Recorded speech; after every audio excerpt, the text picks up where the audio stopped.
Gue yakin banyak banget teman-teman yang pasti bingung sama video opening gue ini. Tapi ini sebenarnya adalah pembuktian ke teman-teman semua bahwa dengan hex PPLD 12 yang gue masukin ke mobil M4 gue ini, itu masih bisa si M4 gue ini melaju dengan kencang, teman-teman.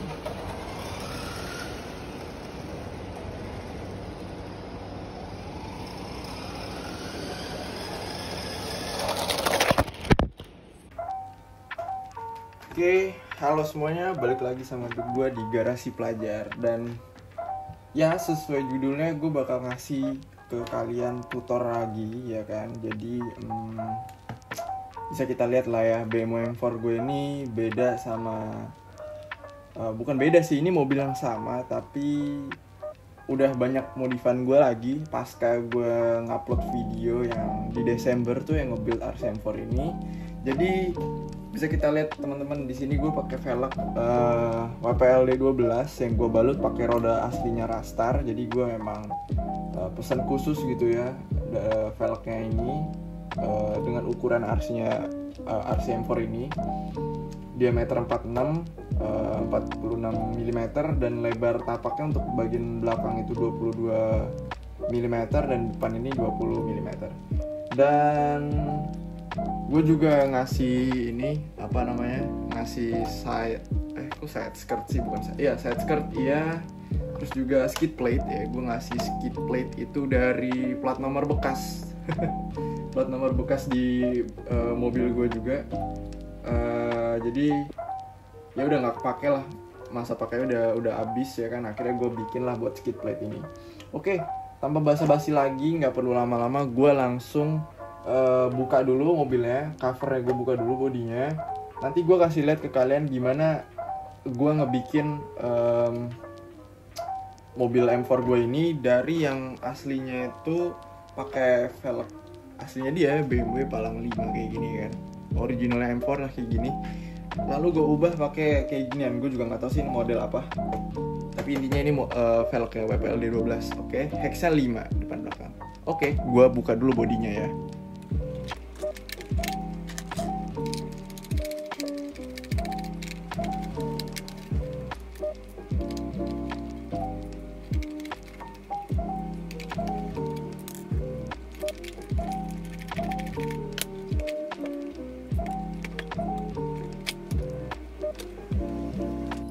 Oke teman-teman, ini udah kelihatan ya jeroan dari M4 gue. Jadi M4 gue ini pakai electrical WLT 10401 kayak yang udah gue jelasin di video pas gue nge-build M4 ini. Nah, jadi nggak banyak yang berubah dari M4 gue ini, masih tetap sama dari segi electrical. Cuman yang bikin beda itu adalah ya ini velg dan skid plate-nya. Beberapa skid plate, terus juga side skirt ya kan, yaitu, dan juga lighting sih, gue pasang lampu, pakai lampu tambahan. Oke, tanpa banyak basa-basi lagi, gue pretelin dulu, nanti gue kasih lihat ke kalian ya.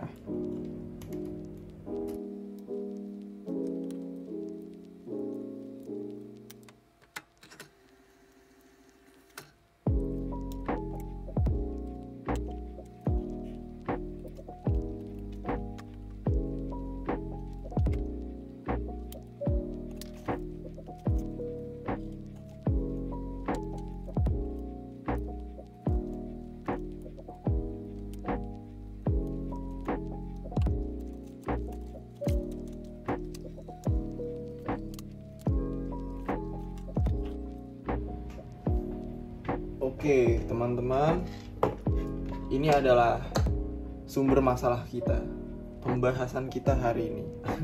Pembahasan. Oke, jadi ini adalah sumber masalah kita hari ini, dan inilah yang akan kita bahas dan akan kita breakdown. Oke, nah pertama-tama ya, gue mau ngasih tahu kalian dari bagian roda depan dulu, karena ini bagian yang menurut gue relatif lebih mudah gitu loh.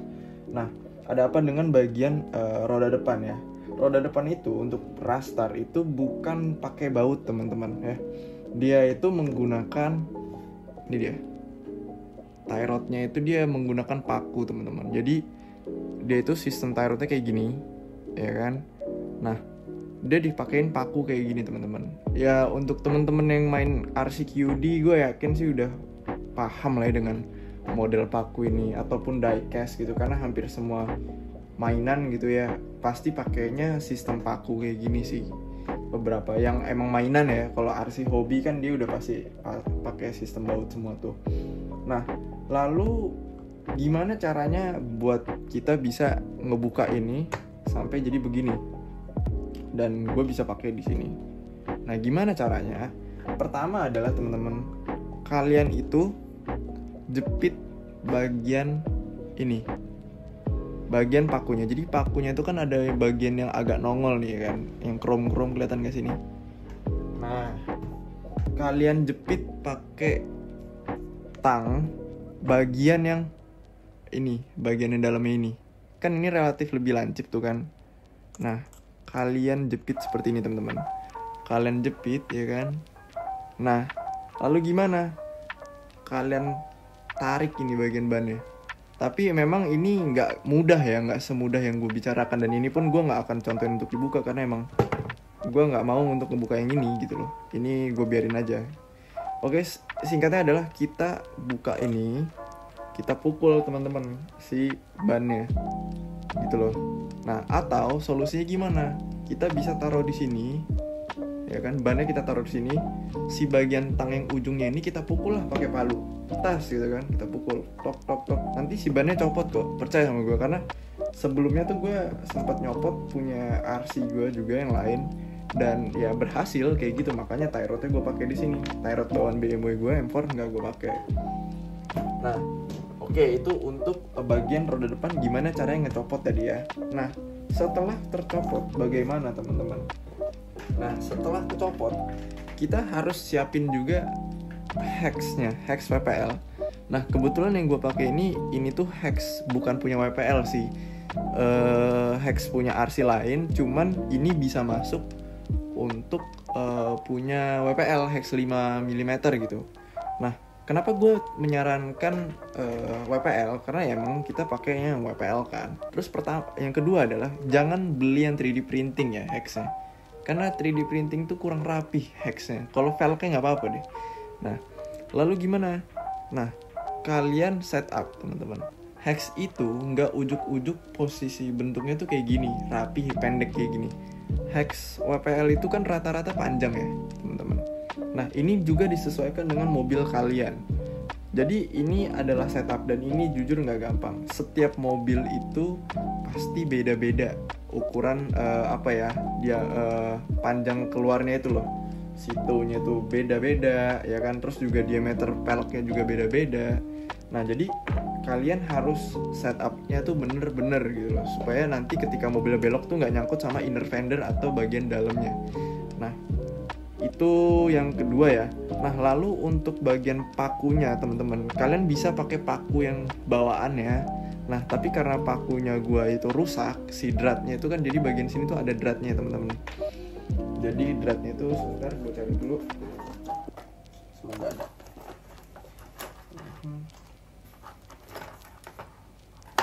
Nah, ini dia. Ini yang gue maksud drat teman-teman. Jadi pakunya itu tuh punya drat kayak gini, kelihatan gak sih? Oke, pokoknya tuh dia ada drat kayak gini teman-teman. Nah, kayak gitu. Dratnya ini udah halus punya gue bagian depannya. Jadinya gue harus ngakalin lagi, ngide lagi gimana caranya supaya gue bisa pakai gitu loh. Nah, akhirnya gue belilah as rodanya Tamiya ya kan. Terus gue potong pakai tang. Gue potong pakai tang sesuai ukurannya juga pastinya. Dan karena gue potong kan dia nggak ada bagian pakunya itu ya, nggak ada bagian paku kayak yang tadi. Yang sebentar, nggak ada bagian ini nih, stoppernya nih nggak ada kan. Nah, akhirnya gue pakailah lem tembak. Ini juga bisa pakai lem tembak, tapi jangan sampai kena ke si tie rodnya. Karena kalau kalian ngelem juga di bagian lem tie rodnya, ya nanti rodanya nggak bisa muter dong, ya kan? Kayak gitu ceritanya. Nah, sudah kalian pasang kayak gini posisinya, posisi pemasangan di mobil pun beda teman-teman. Nah, jadi kalau kalian bisa lihat, ini adalah bagian ban kanan teman-teman, depan kanan. Nah, untuk bagian depan kiri itu seperti ini. Ya, bisa kita bedain ya, bahwa sebentar gue fokusin dulu. Nah, untuk bagian yang sebelah kiri ini kiri ya kan, ini kanan. Nah, untuk bagian yang di kiri itu dia itu nggak ada tonjolan lagi ke atas ya kan. Nah, karena apa? Bagian yang menonjolnya itu dia untuk disc brake teman-teman. Jadi ada display disc brake-nya gitu. Nah, ini gue copot karena memang ini mengganggu sekali gitu. Nah, jadi ini itu punya gini deh, gue pakai ini simulasi ya. Nah, ini itu sama-sama ban kanan teman-teman. Ini ban kanan dan ini juga ban kanan. Posisinya sama ya. Tuh, posisinya sama. Tapi yang jadi beda adalah yang bagian tonjolannya itu gue ke bagian luar gitu loh.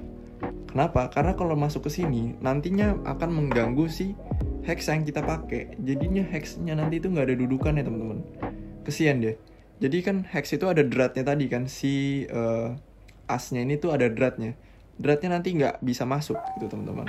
Itu kenapa gue balik. Oke, cukup untuk bagian depan. Penjelasan bagian depan menurut gue udah lumayan cukup lah ya. Nanti kalau misalkan ada yang nggak paham, boleh kalian tanyain ke DM gue di Instagram gue, Garasi Pelajar, atau kalian boleh juga komentar di kolom komentar. Nah, oke, untuk bagian ban depan itu udah selesai. Permasalahannya gue rasa ya udah cukup. Nanti kita bahas lain waktu lagi. Lalu untuk bagian yang ini sekarang, ini jauh lebih sulit lagi dibandingkan yang depan. Nah, jadi gue tidak akan membuat kalian terbang, wah ini gampang. Enggak, ini susah. Tapi gue yakin kalau kalian nonton ini, kalian ada rasa kepengen bisa ngubah RC Rastar kalian supaya bisa pakai velg WPLD 12 dan ya feel free to ask gitu ya. Itu gue boleh kalian nanya kapanpun itu, oke? Insya Allah gue jawab. Gue senang bagi-bagi ilmu kayak gini kayak teman-teman, karena ya buat apa kan gue banyak ilmu kalau nggak dibagi-bagi. Oke, nah sebelumnya teman-teman, jadi ini adalah gearbox punya Rastar, dimana gearbox gue itu bagian tutupnya tuh udah gue rubah ya. Bisa kita lihat di sini, ini gearbox yang masih bagus dan ini gearbox yang udah gue rubah. Jadi bagian atasnya itu gue potong, nyesuaiin sama dinamo gue, karena dinamo gue tuh over panjangnya. Lebih panjang sekitar 1 cm lah dari bawaannya. Tetap bisa masuk kok, cuman ada bagian yang gue potong. Nah, ini dia gearbox gue. Waduh, jijik ya, kotor banget ya. Nah, jadi apa yang beda dari gearbox gue? Yang beda itu ada di bagian sini teman-teman, di bagian asnya. Sebentar gue coba dulu. Nah, ini yang bagian bedanya teman-teman. Oke, gue bahas yang bagian yang nggak ada bedanya dulu ya. Pertama, gue bakal bahas di sini. Ini dinamo 40.000 RPM, nggak begitu besar emang, gue tahu. Cuman ini cukup ngebut, teman-teman. Dan ini unbrand, gue nggak tahu merek apa. Gue beli pokoknya di Tokopedia waktu itu ya. Ya gue beli dari situ dan ini cukup bagus. Dan ya gearbox lainnya ori lah ya, biasa standar plastik. Dan ini gue pakein gemuk ya, grease. Dan juga pakai minyak Singer supaya apa? Supaya si gearnya lebih awet. Oke, cukup dengan hal yang sama yang orinya, gue bahas ke sini, ke bagian yang susah. Oke, kalau untuk bagian yang depan itu gue rekomendasiin kalian pakai hex WPLD 12 bagian belakang, tapi plastik ya teman-teman, supaya lebih mudah untuk dipotong. Kalau bagian depan itu kan kita tahu dia tuh beda gitu. Nanti gue masukin fotonya nanti untuk hex bagian depan. Nah, gue recommended tuh pakai hex bagian belakang semua teman-teman. Cuman kalau untuk yang kita pasang di roda depan itu usahain plastik, harus plastik. Dan kalau bagian belakang gue saranin harus yang metal. Ini murah kok teman-teman. Build ini nggak ngabisin kalian sampai ratusan ribu. Ya paling banter 100.000 lah untuk beli hex ini gitu loh. Nge-convert ya paling jadi mahal karena kalian beli velgnya sih. Velg kan kalau custom tuh 3D print bisa ya berapa lah. Nah, kalian beli ini, pertama adalah kalian copot dulu teman-teman bagian si ini, Ini namanya bagian hex-nya teman-teman. Kalian copot. Untuk copot ini jauh lebih gampang dibandingkan yang ini, yang bagian depan. Nah, untuk copot bagian ini, kalian cukup jepit ya, pakai tang buaya atau tang jepit apapun itu, kayak gini posisinya. Lalu kalian pukul bagian ini, pakai martil atau pakai palu. Kalian pukul, dak gitu kan. Nanti ini copot kok. Ini hex 7 mm ya teman-teman ya. 7 mm dan ya nggak bisa masuk kalau di velg WPL, terlalu besar. Nah, setelah kalian pukul kanan kiri, ini kan yang bagian sini udah copot ya, ini mau gue convert juga. Jadi kalau semisal ada teman-teman yang kepingin gitu kan, kalian bisa pesan ke gue, karena ya kebetulan gue juga seneng sih bikin kayak ginian. Nah jadi cuman kalau kalian mau nyoba DIY gitu kan, boleh banget. Nah, lalu kalau kalian mau lebih halus lagi teman-teman, jadi itu ada namanya ring gitu ya, ring plastik di WPL D12. Dia tuh berupa ring kecil gitu putih teman-teman. Bisa kelihatan gak sih? Sebentar gue fokusin dulu.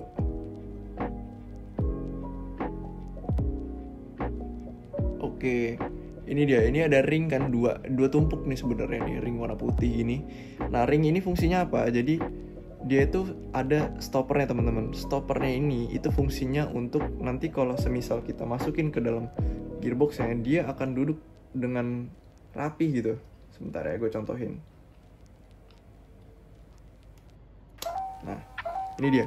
Ini fungsi stoppernya teman-teman. Stoppernya ini tuh untuk supaya dia duduk dengan rapi, nggak geol-geol, nggak geser kanan, geser kiri teman-teman ya. Nah, stoppernya ini juga gue modif teman-teman. Stoppernya ini gue potong. Jadi aslinya tuh dia rada panjang. Aslinya dia agak panjang, itu sekitar segini. Ini perbandingan yang asli, yang masih bagus, dan yang udah gue potong teman-teman. Jadi gue potong sekitar 1 mili ya teman-teman ya. Ingat 1 mili, nggak lebih nggak kurang, karena kalau lebih itu kalian nggak bisa masuk, karena dia ada baut kutunya kan kalau yang besi ini, yang metal hexnya. Dan kalau kalian terlalu kurang nanti oblak kanan kiri. Oke, jadi harus 1 mili, harus presisi. Oke.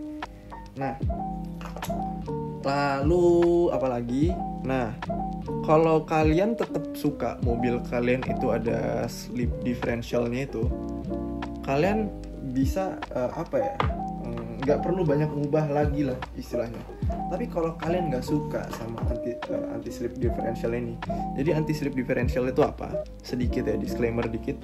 Jadi sama kayak mobil kita di dunia asli. Jadi ketika roda belakang itu bagian sini lebih ringan, dia akan muter teman-teman. Tapi kalau yang bagian ini diam. Kalau misalkan bagian ini diam, bagian ini muter.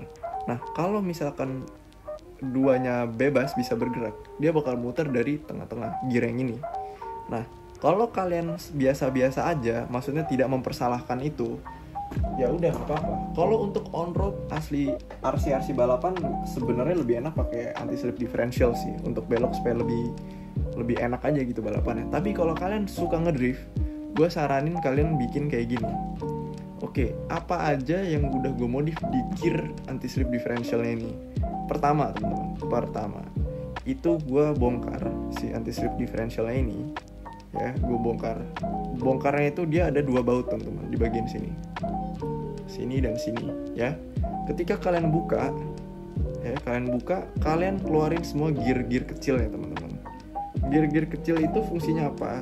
Gear-gear kecil itu fungsinya ketika kalian menggerakkan si gearnya ini, dia nanti muter. Jadi makanya kalau kalian putar sana, ini bisa berhenti. Kalian putar sini, yang sana bisa berhenti. Nah, itu fungsinya gear-gear kecil itu. Nah, kalau semisal kalian nggak mau pakai ada anti slip differentialnya itu, kalian bisa kayak gini ya kan. Kalian buang gear-gear kecilnya ya. Lalu kalian lem pakai lem Korea ini. Atau kalian lem tembak pun bisa. Cuman lem tembak nggak begitu recommended di bagian yang bergerak kayak gini, moving parts. Kenapa? Karena kalau kalian pakai lem tembak di moving parts, itu tuh moving parts ini tuh sifatnya nanti akan panas, teman-teman. Kemungkinan dia nggak ngikat itu bakalan lebih besar gitu, dan malah nanti bikin slip si gearnya gitu. Karena kalau semisal lem tembaknya copot, ya itu bakal ngerusak gearnya. Itu sih menurut gue. Jadi nggak begitu recommended. Nah jadi kalau untuk bagian hex belakang, bagian belakang itu kalian nggak perlu banyak yang di trim.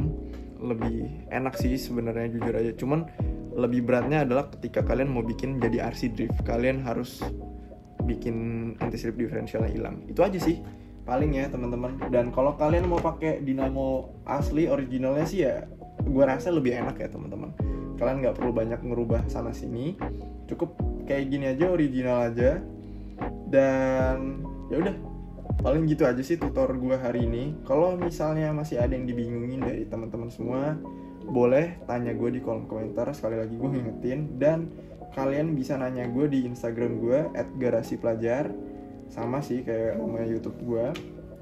Dan oke, thank you semuanya udah nonton, dan semoga kalian bisa bikin juga RC Rastar kalian pakai hex WPLD 12 supaya tampilannya lebih cakep lagi ya kan. Dan kalaupun kalian mau ngedrift pakai velg WPLD 12 dan ban 3D print, bisa banget. Oke.